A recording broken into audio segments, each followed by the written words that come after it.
Good afternoon, folks. It's Kyle here, looking to talk about some more Florida native plants.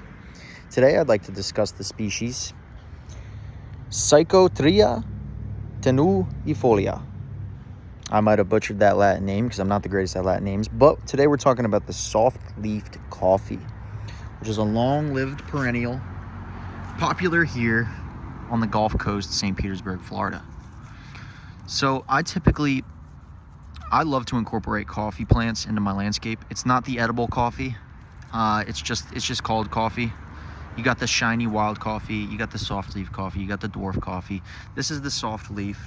The shiny varieties, they just have more of a gloss to the leaf, and they kind of got different growing habits. So these soft leaf coffees, they can reach up to about 8 foot tall, but they can easily be trimmed. You can even cut them all the way down and they'll flush back out real nicely. But they're known to get a nice bunch of berries, as you can see on this one. It's got a whole cluster of red berries. So the birds really love the coffee plants. They also get, if you can see here, we got a little white flower coming in. So all coffees are known to bloom white flowers as well.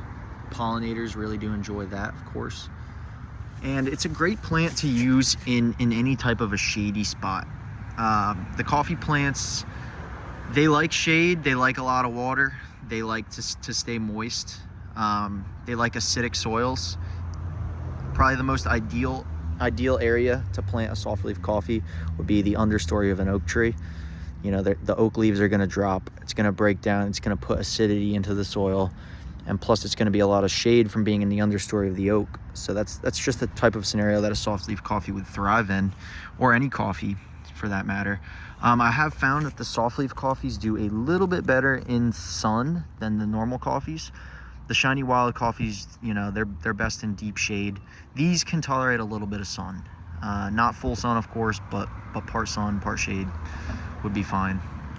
And so I like to pair these with maybe some different colored stuff, maybe a little bit of tropical stuff in there, mix up the color of the green. But in any type of a shady spot, these do well. I put them under windowsills a lot, and you can really see the wildlife thrive through these, especially if you plant a bunch of them next to each other, a mass planting.